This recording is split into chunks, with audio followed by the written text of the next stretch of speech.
A, I, U, E, O, A, I, U, E, O, R.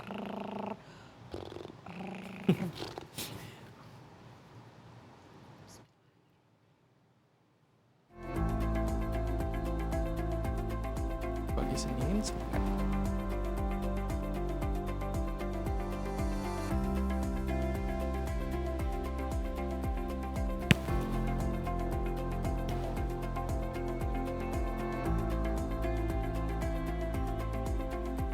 Seorang pria tewas saat mengikuti lomba panjat pinang dalam rangka merayakan HUT ke-79 kemerdekaan Indonesia.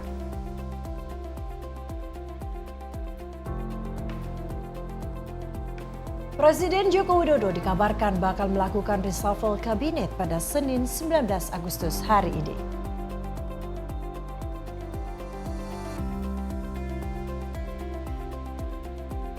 Diaspora dan warga Indonesia di Amerika Serikat turut memperingati HUT ke-79 kemerdekaan Indonesia.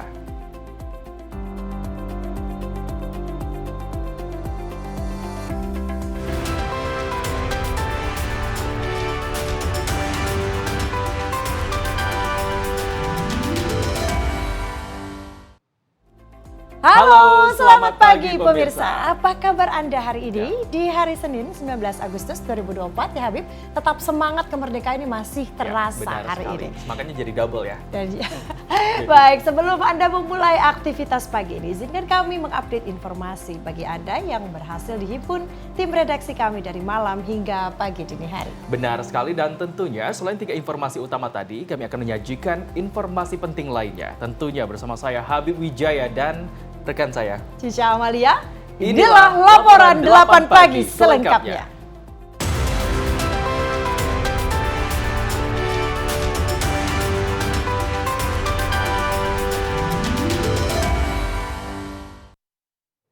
Kita ke informasi yang pertama, pemirsa. Seorang pria bernama Mulyono, 43 tahun, warga Dukuh Cukuning, tewas saat mengikuti lomba panjat pinang dalam rangka merayakan hari ulang tahun ke-79 kemerdekaan Republik Indonesia. Mulyono tewas setelah terjatuh dan tertimpa peserta yang ada di atasnya.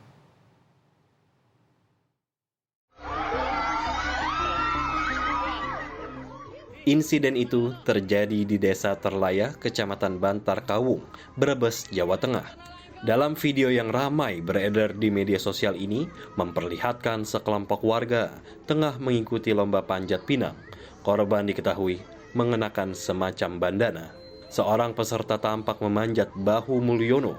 Kemudian peserta lain berusaha mendorong Mulyono untuk berdiri. Namun peserta yang menjadi tumpuan terbawah tiba-tiba bergeser ke kanan, sehingga menara tersebut runtuh. Mulyono juga ikut jatuh, yang nahasnya kepala korban tertimpa peserta lain.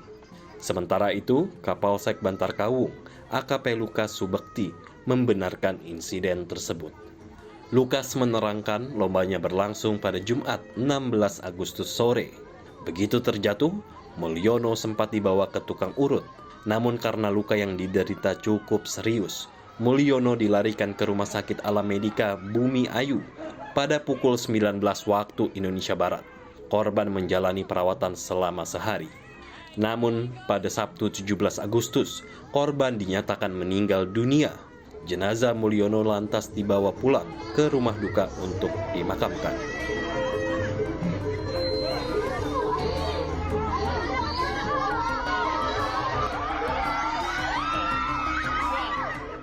Aksi heroik dilakukan oleh Satpol PP di lapangan upacara Lamongan, Jawa Timur. Satpol PP bernama Gofur memanjat tiang bendera untuk memperbaiki pengaitnya yang terlepas.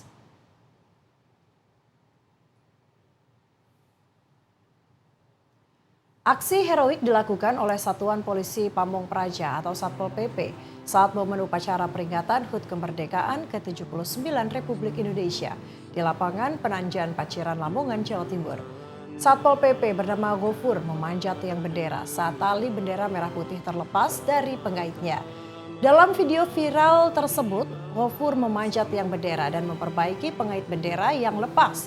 Gofur dengan cekatan melepas sepatu dan juga sabuknya untuk segera memanjat tiang bendera. Aksi spontan dan heroik Gofur menuai apresiasi dari berbagai pihak.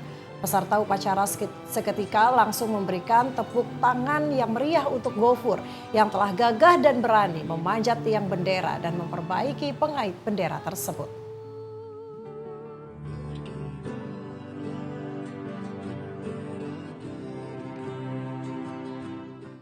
Jessica Kumala Wongso resmi bebas bersyarat setelah menjalani hukuman penjara selama 8 tahun atas kasus pembunuhan Wayan Mirna Salihin pada hari Minggu 18 Agustus 2024. Jessica dibebaskan dari Lembaga Pemasyarakatan Pondok Bambu Jakarta Timur dan langsung disambut kuasa hukumnya Otto Hasibuan.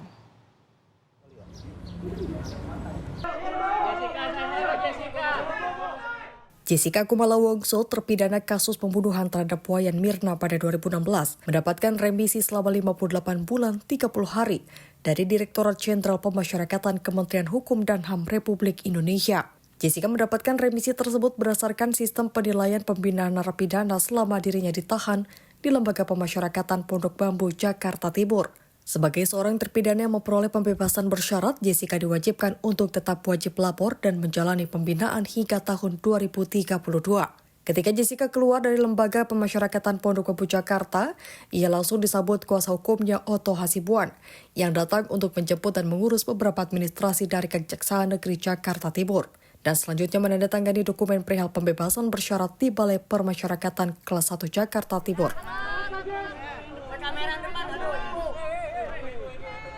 Jadi sekarang dari LPS ini kita menuju ke Kejari dari karena ada proses untuk pengeluaran kan, karena ini kan Jessica dilakukan pembebasan bersyarat kan.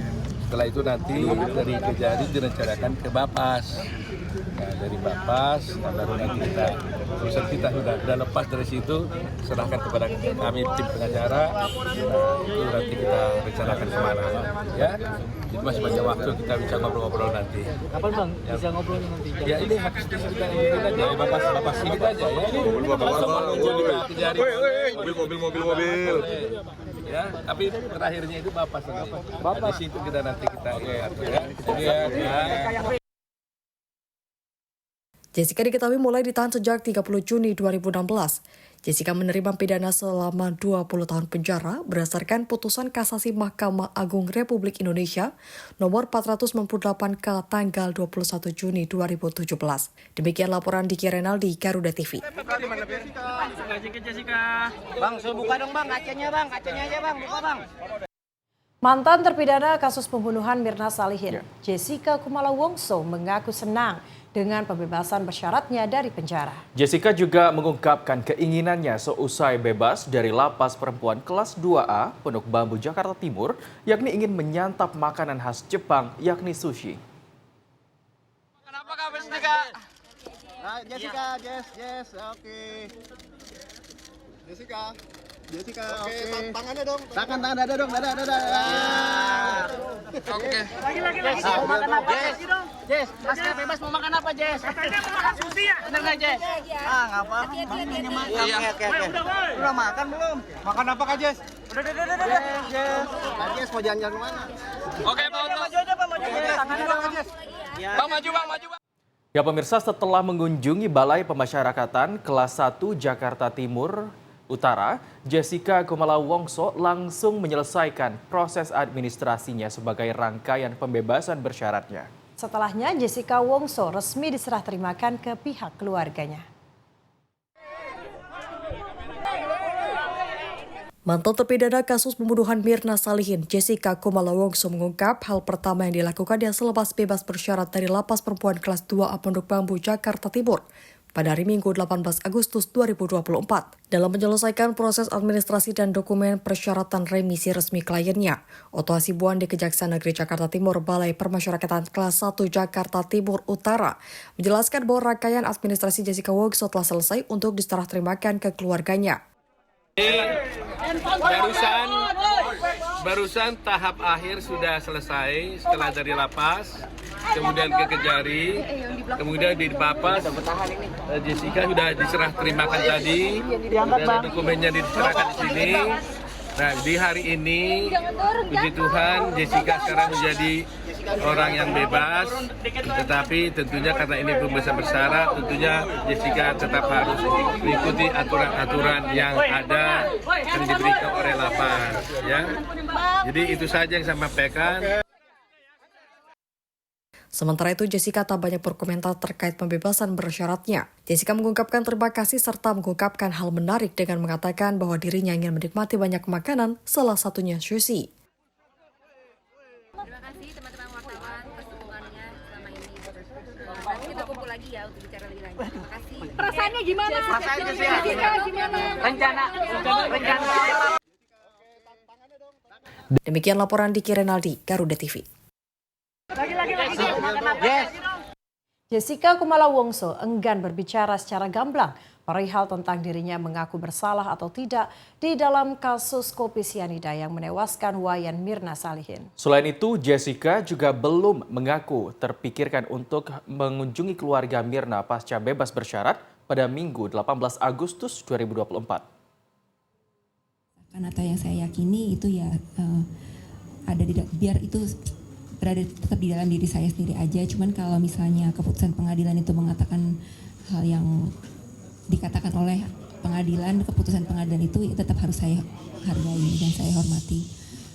Untuk kalau kelanjutan bagaimana nanti proses hukumnya ya saya serahkan semuanya ke pengacara aja.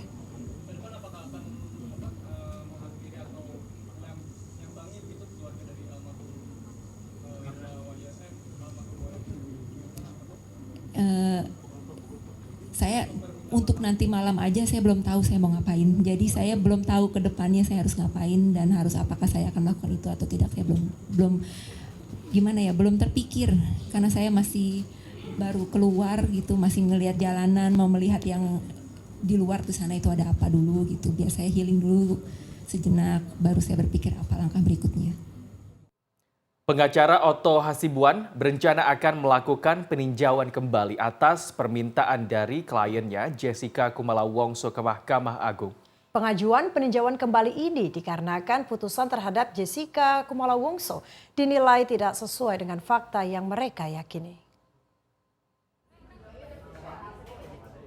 Kuasa hukum Jessica Kumala Wongso, Otto Hasibuan, mengatakan pihaknya akan tetap mengajukan peninjauan kembali ke Mahkamah Agung atas kasus pembunuhan terhadap Wayan Mirna Salihin berdasarkan permintaan Jessica sendiri. Dalam konferensi persnya di kawasan Senen, Jakarta, Otto Hasibuan menjelaskan putusan terhadap Jessica tak sesuai dengan fakta yang mereka yakini. Selain itu, hukum memberikan kesempatan yang sama bagi setiap pihak dan tim kuasa hukum Jessica pun memberikan jalan untuk bantuan hukum peninjauan kembali. Otto Hasibuan juga mengaku dirinya sebagai pengacara selalu menghormati hukum apapun terhadap putusan pengadilan yang sudah ingkrah pada saat Jessica divonis hukuman penjara selama 20 tahun. Soal kami tidak terima atau putusan itu atau tidak, itu soal lain. Tapi karena itu formal sudah keluar, harus saya hormati, itulah putusan. Dia menyatakan bersalah. Tetapi kami sebagai lawyer, tentunya nanti kami diskusikan dengan Jessica, merasa bahwa mungkin putusan itu tidak sesuai dengan apa yang terjadi menurut kami. Oleh karena itu, kita akan mencoba peluang untuk mengajukan PK terhadap perkara itu. Ya, jadi itu posisinya. Sebagai seorang lawyer, saya harus menghormati putusan pengadilan karena itu sudah inkrah. Tetapi hukum juga memberikan kesempatan kepada semua pihak, ya termasuk Jessica, apabila merasakan ingin mengajukan PK, juga hukum juga memberikan kesempatan dan hak itu kepada dia. Jessica Wongso mendapatkan remisi untuk bisa bebas bersyarat pada Minggu 18 Agustus 2024. Jessica mendapatkan total remisi selama 58 bulan 30 hari. Sebelumnya berdasarkan hasil putusan persidangan, Jessica Kumala Wongso dinyatakan bersalah dan terbukti membunuh Wayan Mirna Salihin, sehingga membuatnya divonis 20 tahun penjara. Jessica pun telah mengajukan banding, kasasi hingga peninjauan kembali. Namun semua perlawanannya itu ditolak dan Jessica tetap dinyatakan bersalah. Demikian laporan Diki Renaldi, Garuda TV. Jessica Kumala Wongso terpidana kasus pembunuhan Wayan Mirna Salihin bebas bersyarat dari Lapas Pondok Bambu, Jakarta Timur pada hari Minggu 18 Agustus kemarin. Ya, kasus yang melibatkan Jessica terjadi pada 2016 atau 8 tahun lalu itu menjadi kasus paling kontroversial. Saudara juga sependapat tadi seperti yang dikatakan oleh jaksa, bahwa di dalam lambung walaupun sedikit begitu itu ada racun sianidanya 0, sekian, ya kan? Iya. Ya kan? Setuju ada di dalamnya itu zat-zat lain kan? Iya, tapi masalahnya sebagai dokter Tidak ada forensik. tapi, ada zat lain. Begini Pak, seorang dokter forensik bilang dia keracunan sianida kalau ada di hati dan organ dalam Pak, bukan di lambung Pak. Kita sudah mengatakan tadi, bisakah dideteksi? Ya orang sudah lama meninggal, darah. Dikutip dari berbagai sumber, perjalanan kasus ini dimulai ketika 4 orang yang berteman sejak kuliah di Billy Blue College Australia berencana untuk bertemu di Indonesia.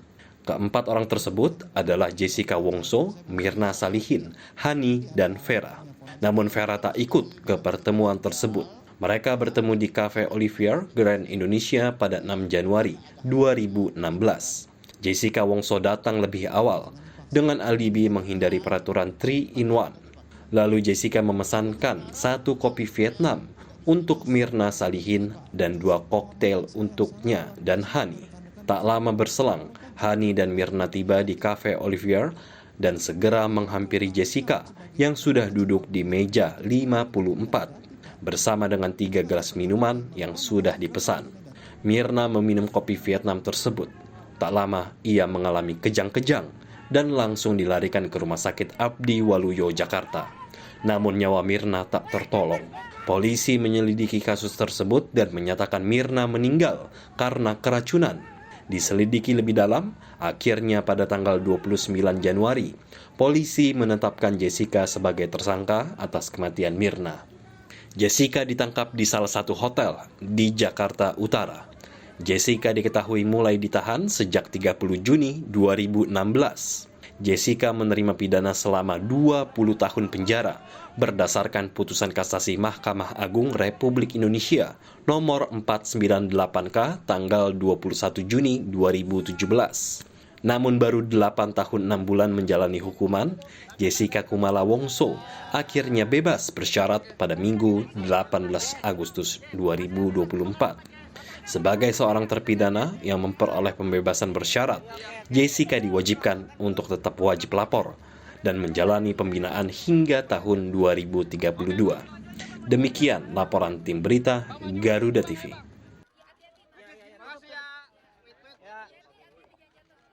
Kita beralih ke informasi lain pemirsa. Selebgram Cut Intan Nabila mengunggah sebuah video setelah kasus kekerasan dalam rumah tangga atau KDRT yang dialaminya viral di media sosial. Dalam unggahan tersebut, Cut Intan yang ditemani oleh tim pengacara dari Lembaga Advokasi Hukum Indonesia Raya DPP Gerindra menegaskan bahwa proses hukum terhadap sang suami Armor Toreador telah berlanjut.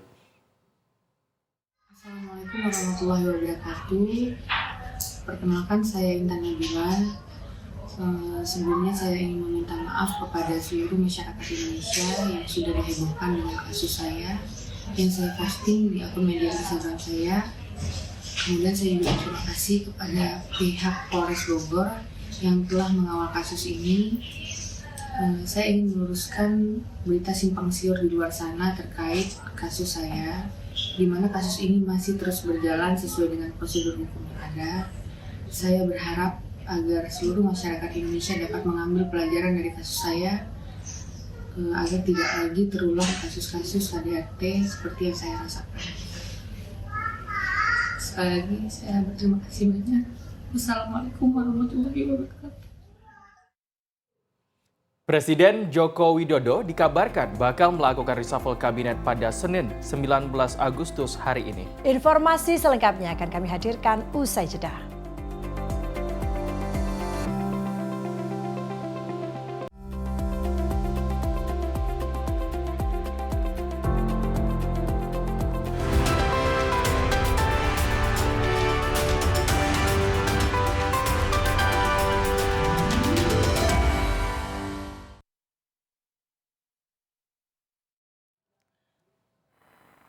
Halo, selamat pagi Mas Agung.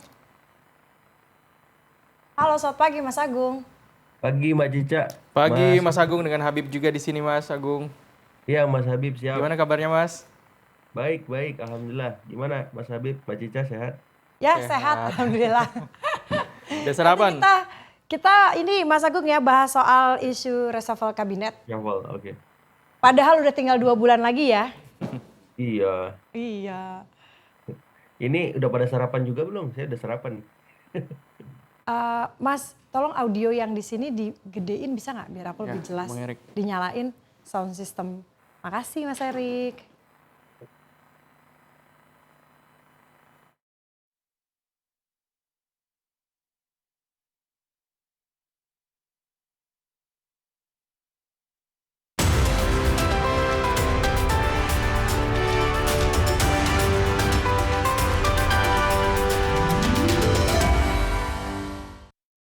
Anda kembali menyaksikan laporan 8 pagi Garuda TV. Pemirsa, Presiden Joko Widodo dikabarkan bakal melakukan perombakan atau reshuffle kabinet dan pelantikan menteri pada Senin 19 Agustus hari ini. Kabarnya ada sejumlah menteri yang akan diganti oleh Presiden Joko Widodo.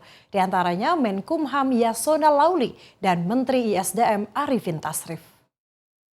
Warahmatullahi wabarakatuh.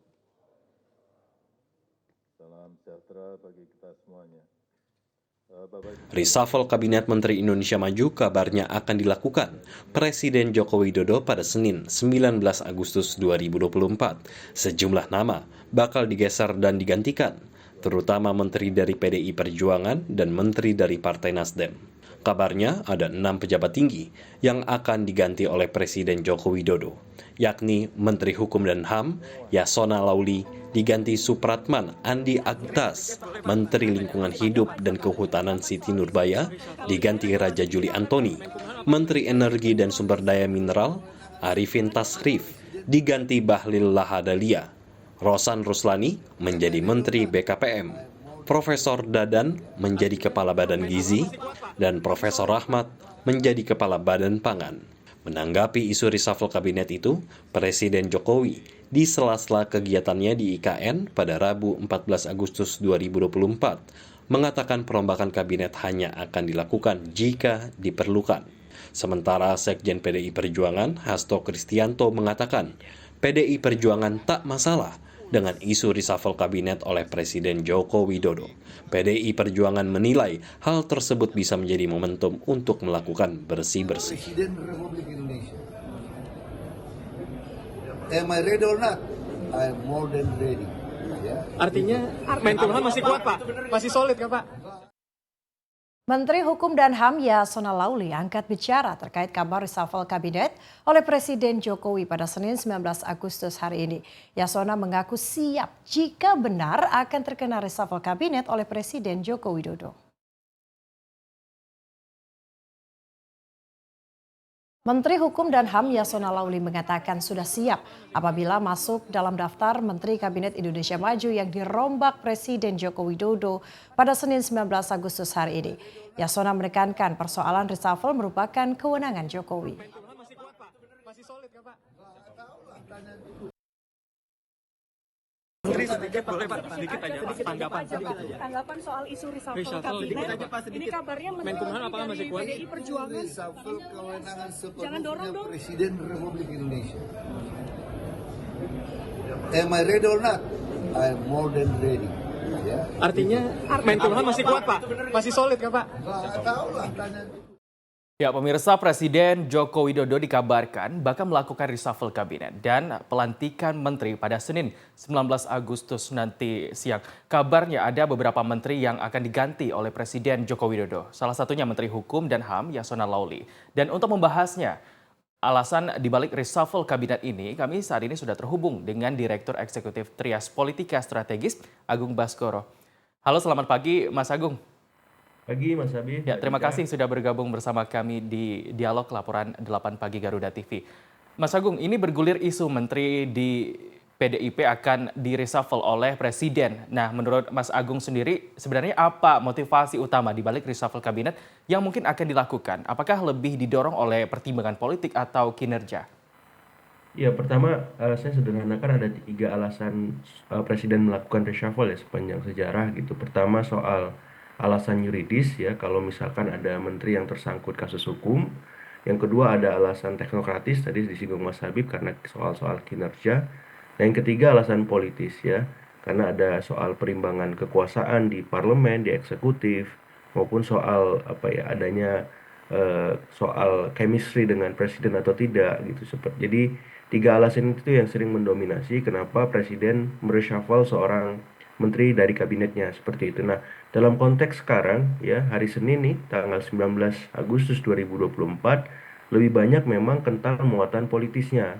Karena di sisa pemerintahan yang sekarang tidak kurang dari sekitar 2 bulan lagi, kemudian digantikan oleh presiden terpilih dan wakil presiden terpilih Prabowo Gibran, sebenarnya tidak terlalu efektif ya mengganti menteri-menteri dalam konteks sekarang gitu, karena mereka harusnya sudah fokus mengoptimalkan kinerja ataupun mencapai hal-hal yang belum dilakukan selama ini seperti itu. Apalagi kalau misalkan ada arahan misalkan yang di reshuffle Menteri Hukum dan HAM seperti itu, kemudian Menteri ISDM ya, kemudian Menteri Lingkungan Hidup dan Kehutanan ya. Dan memang yang disasar bukan hanya PDIP, yang saya tahu Menteri Kehutanan dan Lingkungan Hidup Ibu Siti Nurbaya dikabarkan secara spekulatif digantikan oleh Raja Juli Antoni ya, seperti itu. Jadi saya melihat memang ini menarik untuk disimak oleh semua pihak.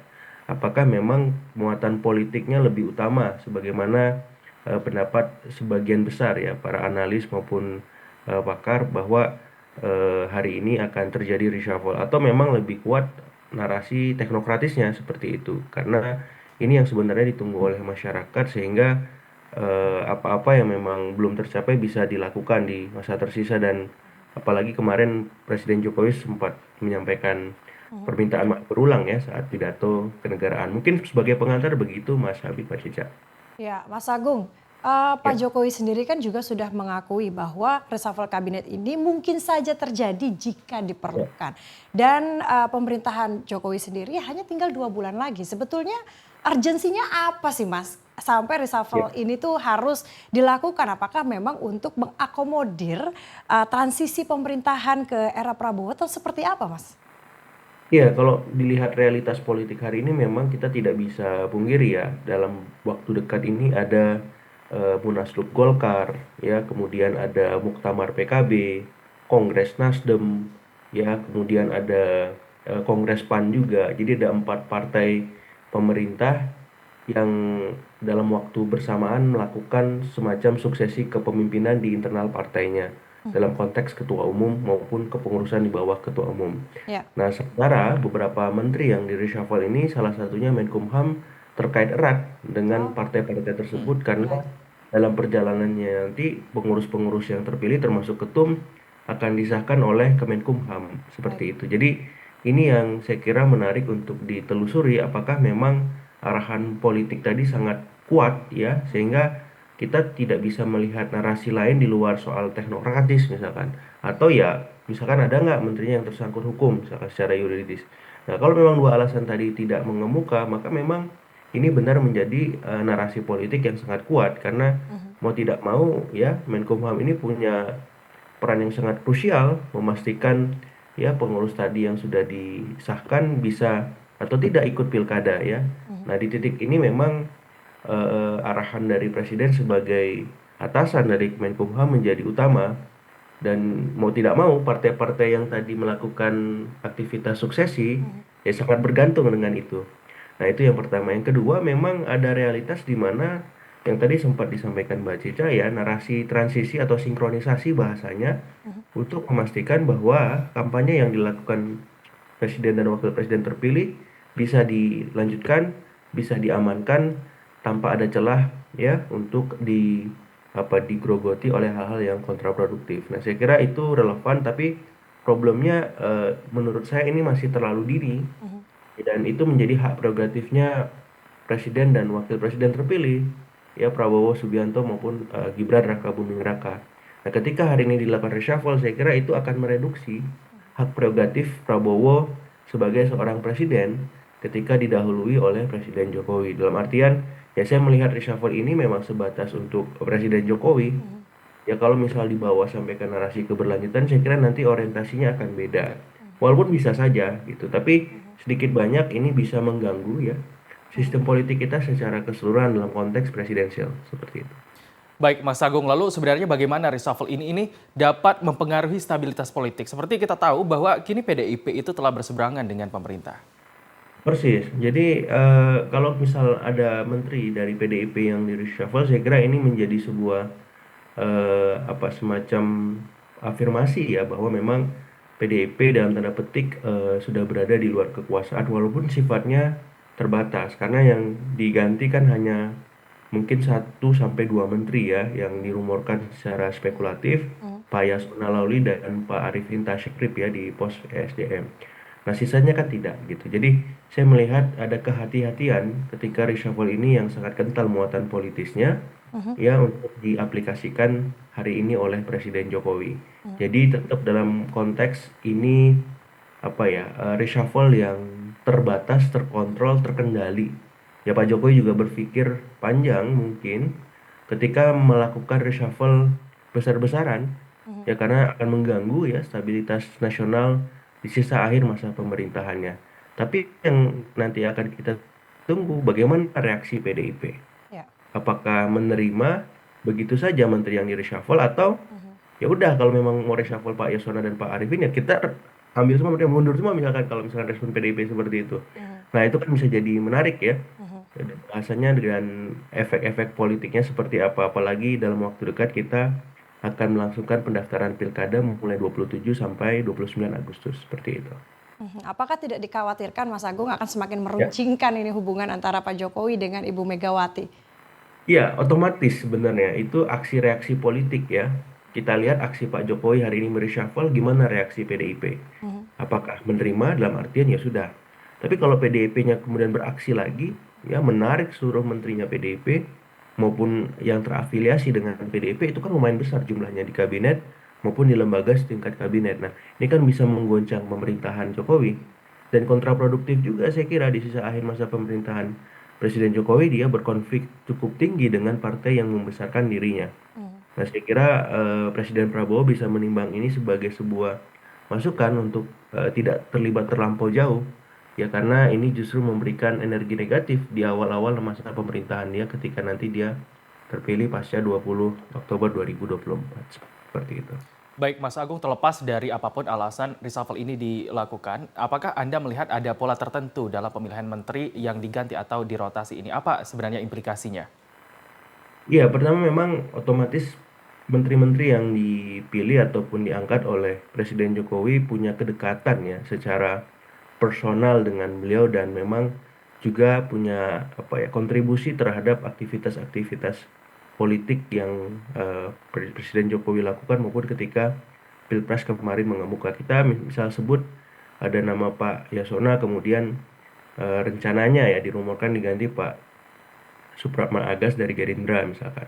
Kemudian Pak Arifin Tasrip dirumorkan secara spekulatif digantikan oleh Pak Bahlil yang kemudian posisi Menteri Investasi nanti dikabarkan juga secara spekulatif akan diisi Pak Rosan. Nah 3 orang ini merupakan orang-orang yang saat Pilpres kemarin banyak berkontribusi ya. Kemudian dari sisi politik juga Pak Supratman tuh dari Gerindra kita tahu ya sedikit banyak akan menggantikan Pak Yasona yang dari PDIP. Artinya ada rekomposisi ya posisi partai yang menjadi motor utama di pemerintahan nanti yakni Gerindra seperti itu bukan lagi PDIP. Nah nama-nama lain saya kira juga demikian tapi memang lebih banyak diarahkan pada dimensi yang sifatnya teknokratis ya seperti Ibu Siti Nurbaya dari Nasdem yang kabarkan digantikan secara spekulatif rumornya oleh Pak Raja Juli Antoni dari PSI. Nah ini juga saya kira menjadi menarik karena jatah PSI bertambah ya kemudian di level menteri dengan hadirnya Pak Raja Juli Antoni yang sebelumnya menjabat sebagai wakil menteri. Sementara jatah Nasdem otomatis tereduksi bahkan tereliminasi karena yang tadinya menyisakan 1 kursi menteri kini sudah tak ada lagi ya seperti itu pasca Pak Joni Plate maupun sebelumnya Pak Syahrul Yassin Limpo digantikan ya. Jadi totally Nasdemnya hilang gitu dari kabinet. Padahal di saat yang sama kita tahu juga di seberang ada PKB, tapi PKB ini tetap bertahan ya dengan komposisi menteri yang masih lengkap seperti itu. Mas Agung, artinya tidak menampik kemungkinan bahwa isu perombakan kabinet ini lebih kepada faktor-faktor pengaruh dari partai politik pendukung pemerintah, bukan keputusan resmi presiden. Padahal kan kabinet ini prerogatifnya presiden begitu, Mas? Persis. Jadi ada, kalau saya melihatnya hybrid ya Mbak Cica ya, karena dekat dengan presiden, karena partai politik koalisinya gitu. Dan ini semua menjadi mengemuka karena residu Pilpres 2024 ya, yang menjadi narasi utama ketika reshuffle ini dilakukan. Nah, efek itu yang saya lihat lebih besar dan akhirnya mengkerangkai siapa-siapa yang muncul, siapa-siapa yang terdepak seperti itu. Dan nama-nama tadi itu membuktikan bahwa ya kental sekali memang aroma politiknya, ya ketimbang aroma-aroma teknokratik maupun ya yuridiknya gitu. Jadi saya melihat ini harus dikawal oleh semua, memastikan bahwa menteri yang terpilih bekerja sesuai dengan tupoksi dan profesionalitas. Karena kalau tidak ini akan memberikan dampak-dampak yang sedikit banyak ya, mengurangi ya legitimasi maupun trust publik kepada pemerintah. Apakah dalam konteks Presiden Jokowi ataupun Presiden terpilih nanti, kalau tidak dikelola dengan bijak ya, dengan hati-hati, menimbang apa yang akan dijalani oleh Presiden Prabowo merupakan sesuatu yang menurut saya masih jernih, masih putih, masih bersih ya, sakral gitu. Nah, harapannya bisa difilter dengan seksama sehingga residu ketika nanti pergantian pemerintahan beralih gitu ya, bisa dikondisikan dengan maksimal seperti itu.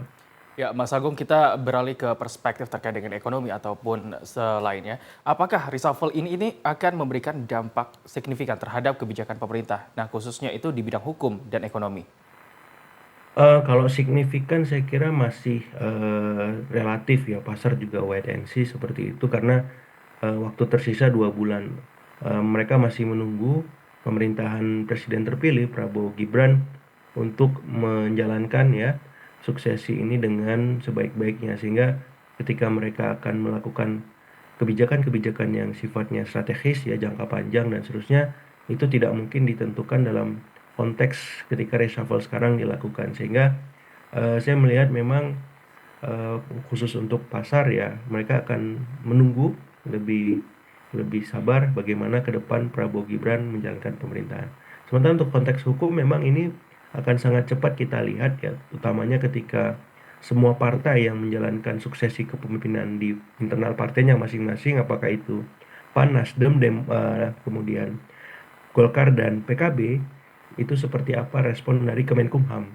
Apakah menerima, langsung mensahkan, menunda, atau seterusnya ya. Karena semua terdesak soal jadwal pilkada ya, yang harus dimulai 27 sampai 29 Agustus.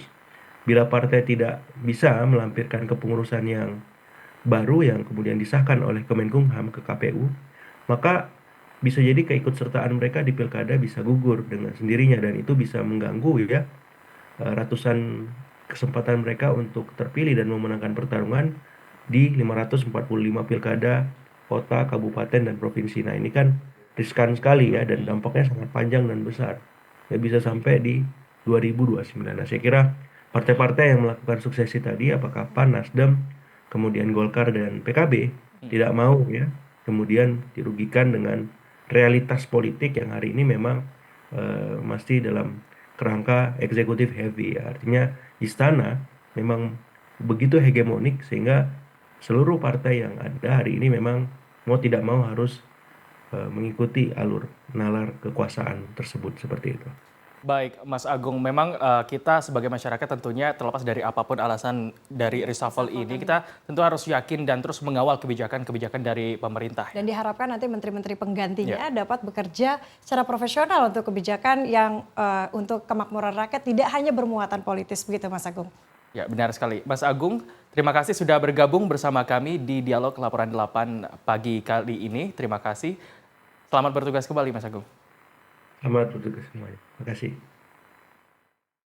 Pemirsa, kita beralih ke informasi lainnya. Partai Golkar memastikan telah mengundang Presiden Joko Widodo dan Presiden terpilih Indonesia periode 2024 hingga 2029 Prabowo Subianto dalam musyawarah nasional Partai Golkar. Presiden Jokowi dan Prabowo Subianto akan hadir saat penutupan Munas pada 21 Agustus 2024. Ketua Panitia Penyelenggara Rapimnas dan Munas Golkar Bambang Susatyo mengungkapkan musyawarah nasional Partai Golkar akan digelar 2 hari, yakni 20 dan 21 Agustus di JCC Senayan, Jakarta. Jumlah undangan Rapimnas mencapai lebih dari 500 orang, sementara Munas diperkirakan akan dihadiri oleh 1.500 peserta. Selain itu, Sekretaris Panitia Penyelenggara Rapimnas dan Munas Partai Golkar, Aceh Hasan Isaizali mengatakan, pihaknya juga akan mengundang Presiden Joko Widodo dan Presiden terpilih Prabowo Subianto untuk menghadiri Munas Partai Golkar. Aceh mengatakan undangan itu sesuai dengan arahan PLT Ketua Umum Partai Golkar Agus Gumiwang. Panitia penyelenggara memang atas arahan dari PLT Ketua Umum, kita nanti akan mengundang Bapak Presiden, Pak Joko Widodo, dan juga Presiden terpilih, Bapak Prabowo Subianto. Tentu kita juga tidak mau berandai-andai ya atas apakah beliau nanti akan bergabung dengan Partai Golkar atau tidak. Tapi yang jelas Partai Golkar sebagai partai yang selama ini memberikan dukungan terhadap pemerintah, tentu sudah seharusnya kita mengundang ya tokoh-tokoh pemerintahan yang menentukan bagi arah dari kebijakan negara ini. Munas ke-11 ini mengusung tema Golkar Solid untuk Indonesia Maju. Ketua Panitia Penyelenggara Rapimnas dan Munas Golkar berharap adanya rapat pimpinan nasional musyawarah nasional ini dapat menjaga kesolidan Partai Golkar. Demikian laporan Nurmalita Anwar Muhammad Jamaluddin, Garuda TV. PKB bergabung dengan Koalisi Indonesia Maju Plus untuk mendukung Ridwan Kamil di Pilgub Jakarta 2024. Informasinya usai jeda, pemirsa tetaplah bersama kami di Laporan 8 Pagi Garuda TV.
Terima kasih pemirsa, Anda masih menyaksikan Laporan 8 Pagi Garuda TV. Sekretaris Jenderal Partai Kebangkitan Bangsa Hasanuddin Wahid menyatakan partainya sudah final bergabung dengan Koalisi Indonesia Maju atau KIMPLUS di pemilihan Gubernur Jakarta 2024. Seperti diketahui, Koalisi Indonesia Maju Plus mendukung Ridwan Kamil di Pilkada Jakarta mendatang. Pernyataan ini disampaikan oleh Hasanuddin Wahid, Sekretaris Jenderal Partai Kebangkitan Bangsa, yang membantah pernyataan Sekjen PDI Perjuangan, Hasto Kristianto, yang sebelumnya menyampaikan adanya peluang koalisi PKB dan PDI Perjuangan di Pilkada Jakarta. Hasanuddin menegaskan, keputusan ini telah disepakati oleh Partai Kebangkitan Bangsa bahwa pada Pilkada Jakarta, partai yang dipimpin oleh Muhaimin Iskandar ini bersama dengan Partai Gerindra. Final ya, bahwa PKB untuk Pilkada di DKI ini bersama Gerindra. Jadi tidak ada pembicaraan di luar itu. Jadi kita sudah pastikan PKB bersama Gerindra, dan siapa calon yang diusung kita cuma juga mengetahui. Karena itu apapun pernyataan dari partai-partai yang lain terkait kemana sikap PKB, saya pikir sudah jelas dan final PKB bersama Gerindra di Pilkada DKI. Diketahui sebelumnya, Partai Gerindra dan Koalisi Indonesia Maju Plus akan mengumumkan pasangan dari Ridwan Kamil untuk maju di Pilkada Jakarta 2024 pada 19 Agustus mendatang. Demikian laporan Edo Yoga, Asep Sutiawan, Garuda TV. Sementara itu, Partai Kebangkitan Bangsa atau PKB resmi mengusung mantan Wali Kota Medan Bobi Nasution sebagai calon gubernur Sumatera Utara. Partai Kebangkitan Bangsa menyerahkan sebanyak 179 dokumen persetujuan kepada calon kepala daerah yang akan berkontestasi pada pilkada serentak mendatang. Salah satu calon kepala daerah yang mendapatkan dokumen persetujuan tersebut adalah mantan Wali Kota Medan Bobi Nasution. Bobi Nasution resmi diusung oleh PKB untuk maju sebagai calon gubernur Sumatera Utara 2024. Dirinya pun menyampaikan beberapa pesan dari Ketua Umum PKB yakni Muhaimin Iskandar untuk menjadi jembatan program pemerintah pusat untuk sampai ke daerah-daerah, khususnya di Sumatera Utara, serta menjamin program pembangunan yang sesuai dengan kebutuhan masyarakat. Ketum Gus Imin juga sudah menyampaikan pesan-pesannya pada calon-calon kepala daerah, program-program pemerintah. Tadi disampaikan pemerintah nanti akan Pak Prabowo dan Mas Gibran ini mohon ditindaklanjuti di daerah program-program yang dari pusat ke daerah ini harus tetap berjalan dan ide-ide untuk membangun daerah ini harus sesuai dengan kebutuhan masyarakat, itu tadi disampaikan. Calon Wali Kota Cilegon Heldi Agustian menerima dukungan dari Partai Kebangkitan Bangsa atau PKB untuk pemilihan kepala daerah serentak mendatang. Heldi Agustian menyebut dengan adanya tambahan rekomendasi dari PKBID, dirinya akan bekerja keras untuk mewujudkan ekonomi kerakyatan yang berpihak pada kepentingan rakyat. Calon Wali Kota Heldi Agustian menghadiri acara penyerahan dokumen persetujuan untuk calon kepala daerah dari Partai Kebangkitan Bangsa di Ballroom Hotel Fairmont, Jakarta pada Minggu 18 Agustus 2024. Sebelumnya, Heldi telah mengantongi dukungan dari Partai Gerindra dan Partai Amanat Nasional untuk maju dalam pemilihan kepala daerah serentak sebagai calon wali kota Cilegon pada November mendatang. Lebih lanjut, Heldi Agustian mengatakan dengan adanya dukungan dari Partai Kebangkitan Bangsa ini, dirinya akan berupaya maksimal untuk meningkatkan kesejahteraan bagi masyarakat. Terlebih, saat ini Partai Gerindra dan PKB memiliki visi misi yang sama untuk wujudkan ekonomi kerakyatan. Prinsipnya tadi sudah dikatakan oleh Ketum PKB bahwa PKB tegak lurus dengan Gerindra, jadi bersama-sama dalam rangka membangun ekonomi kerakyatan ya. Seperti itu yang menjadi poin terpenting bagi kami dalam rangka memberikan kesejahteraan bagi masyarakat Kota Cilegon khususnya. Karena di Cilegon diketahui, Heldi Agustian bersanding dengan Alawi Mahmud yang merupakan Ketua DPD dari Partai Amanat Nasional Kota Cilegon yang akan maju sebagai calon wali kota dan wakil wali kota Cilegon 2024. Demikian laporan Edo Yoga, Asep Sutiawan, Garuda TV. Kita ke informasi lainnya, pemirsa. PT Pertamina melalui PT Pertamina Patraniaga Subholding Commercial and Trading berperan dalam pembangunan Ibu Kota Nusantara atau IKN. Sejauh ini Pertamina telah menyiapkan berbagai fasilitas, di antaranya Integrated Terminal BBM dan juga Aviation Fuel Terminal di Sepinggan. PT Pertamina Patraniaga sebagai subholding Commercial and Trading sejauh ini telah menyiapkan segala fasilitas untuk keberlangsungan pembangunan serta kegiatan yang ada di Ibu Kota Nusantara atau IKN. Area Manager Communication Relation and CSR Kalimantan Pertamina Patraniaga, Arya Yusadu Chandra mengatakan, untuk wilayah Balikpapan, PT Pertamina Patraniaga Subholding Commercial and Trading memiliki Integrated Terminal BBM dan juga Aviation Fuel Terminal di Sepinggan. dan terus berupaya mendistribusikan energi seperti BBM serta bahan bakar pesawat udara yaitu Aftur agar pembangunan maupun kegiatan yang ada di Ibu Kota Nusantara berjalan dengan lancar. Hingga saat ini Pertamina Patraniaga Regional Kalimantan juga terus memastikan bahwa stok tercukupi dan segala permintaan baik stakeholder maupun maskapai serta konsumen dapat diantisipasi dengan baik, terutama dengan adanya banyak pendatang yang akan bekerja maupun melakukan kegiatan di Ibu Kota Nusantara.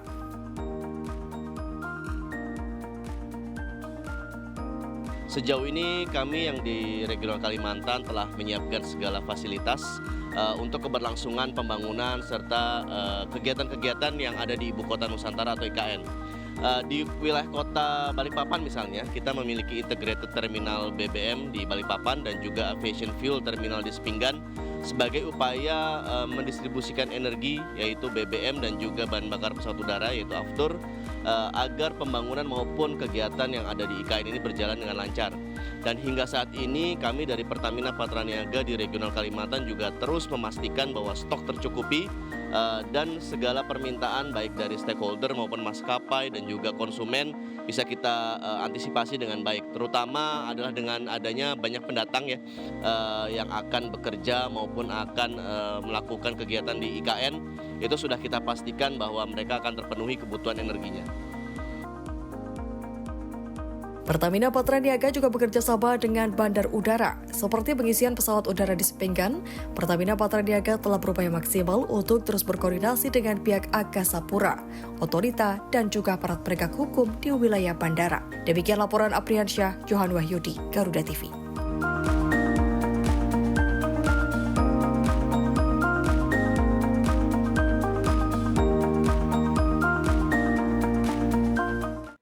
Diaspora dan warga Indonesia di Amerika Serikat turut memperingati HUT ke-79 kemerdekaan Indonesia. Informasinya usai jeda, tetaplah bersama kami di Laporan 8 Pagi Garuda TV.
Anda kembali menyaksikan Laporan 8 Pagi Garuda TV. Ya pemirsa, sederhana namun hikmat.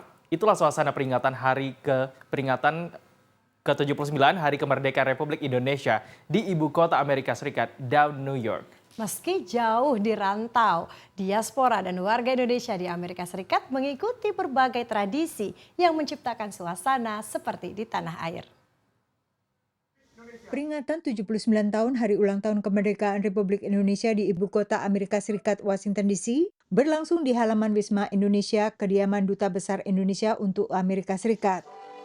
Diawali dengan upacara penaikan bendera dipimpin oleh Wakil Duta Besar RI Ida Bagus Made Bimantara.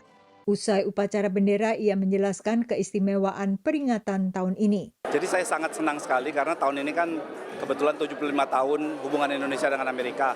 Jadi kita merayakan 79 tahun kemerdekaan Indonesia itu dengan sangat lebih meriah lagi untuk tahun ini gitu ya.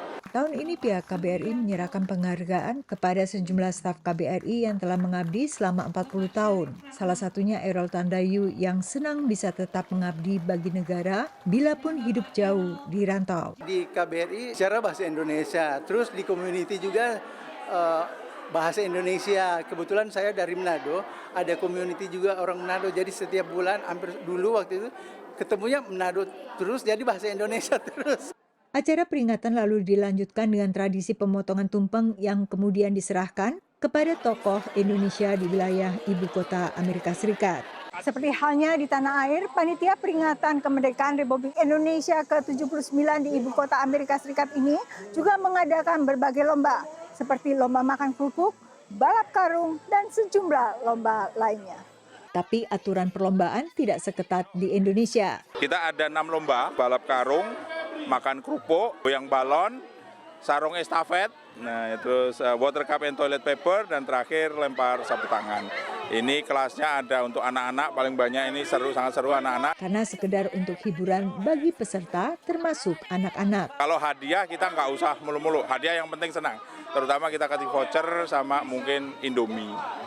Alhamdulillah kita senang karena ini spontan, ya played by ear, semua kita sosialisasikan di IG-nya KBRI, ternyata spontanitas masyarakat juga alhamdulillah antusias mendaftar, dan anak-anak kecil yang sangat senang tadi lihat kerupuk, orang tuanya juga ikut menyambut, malah ikut bantu. Para peserta tampak antusias termasuk dengan lomba makan kerupuk. Kind of easy, because I just took big bites and then I just threw it to the ground, and I was going against 3-year-olds. Yeah, I've done it before in Indo, but last time I didn't win. In Indonesia, the people are more experienced and faster. I like it because I won first place. Kinda do, but I kinda don't either. As long as it's fun. Namun perayaan tidak berhenti di sini. Menurut Wakil Dubes, perayaan akan dilanjutkan dengan berbagai kegiatan lain berbarengan dengan peringatan 75 tahun hubungan diplomatik Indonesia-Amerika. Dan di tanggal 25 itu puncak acaranya yaitu festivalnya, Wow Indonesia Festival, yang akan diadakan di depan Capitol Hill. Sementara di New York, peringatan kemerdekaan Indonesia berlangsung sederhana tapi hikmat, juga diawali upacara bendera dipimpin Konjen RI untuk New York, Winanto Adi. Peringatan di New York di ruangan Pancasila kantor KJRI New York dihadiri sekitar 100 orang, termasuk diplomat Indonesia dari KJRI maupun perutusan tetap RI untuk PBB, keluarga mereka, serta perwakilan masyarakat. Dari Washington DC dan New York, Yuni Salim, Eva Masrieva, Naratama, dan tim VOA. Pemirsa, berikut kami sampaikan perakiraan cuaca hari ini 19 Agustus 2024 untuk sejumlah kota besar di Indonesia. Dikutip dari situs BMKG, berikut tayangannya. Perakiraan kita mulai dari Pulau Sumatera, diperkirakan hujan ringan di wilayah Banda Aceh dan Medan, hujan sedang di wilayah Pekanbaru, dan waspadai hujan petir di wilayah Tanjung Pinang dan Padang. Masih di Pulau Sumatera, berpotensi terjadi asap atau kabut di wilayah Lampung, berpotensi terjadi udara kabur di wilayah Palembang, berpotensi berawan di Pangkal Pinang, kemudian berpotensi hujan ringan di wilayah Jambi dan Bengkulu. Beralih ke Pulau Jawa, diperkirakan cerah berawan di wilayah Yogyakarta, berawan di wilayah Serang, dan berawan tebal di wilayah Jakarta, Semarang, Surabaya, dan Bandung. Beralih ke Pulau Bali, Nusa Tenggara, diperkirakan cerah berawan di wilayah Kupang, berawan di wilayah Denpasar, dan berawan tebal di wilayah Mataram. Beralih ke Pulau Kalimantan, diperkirakan berawan di wilayah Palangkaraya, diperkirakan berawan tebal di wilayah Banjarmasin, hujan ringan di Samarinda, hujan sedang diperkirakan terjadi di Tanjung Selor, dan waspadai hujan petir di wilayah Pontianak. Beralih ke Pulau Sulawesi, diperkirakan berawan hingga berawan tebal di wilayah Makassar dan Kendari, diperkirakan hujan ringan terjadi di Gorontalo, Manado, dan Palu, waspadai terjadinya hujan petir di wilayah Mamuju. Beralih ke timur Indonesia, diperkirakan terjadi hujan ringan di wilayah Ternate, Ambon, dan Manokwari, hujan sedang terjadi di wilayah Sorong, waspadai terjadinya hujan petir di wilayah Nabire, Jayapura, Jayawijaya, dan Merauke. Sobat BMKG, kami mengingatkan bahwa informasi yang kami sampaikan merupakan gambaran cuaca secara umum di masing-masing wilayah. Bagi sobat yang ingin mengetahui informasi cuaca secara khusus yang diperbaharui setiap 3 jam di wilayah masing-masing, sobat dapat memantau aplikasi Info BMKG yang dapat sobat unduh melalui App Store maupun Play Store. Demikian informasi yang dapat kami sampaikan. Terima kasih atas perhatiannya. Salam sehat dan sampai jumpa. Ya pemirsa, 9 hari lagi Paralympic Games Paris 2024 akan diselenggarakan. Garuda TV secara resmi menjadi pemegang hak siar Paralympic Games Paris 2024.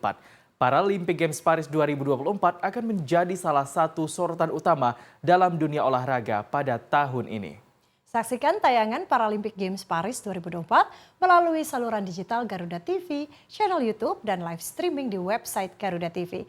Pemirsa, berita ini sekaligus menutup perjumpaan kita pada Senin pagi hari ini. Saya Cica Amalia. Saya Habib Wijaya bersama kerabat kerja yang bertugas pamit undur diri dari hadapan Anda dan terima kasih, sampai jumpa. Sampai jumpa.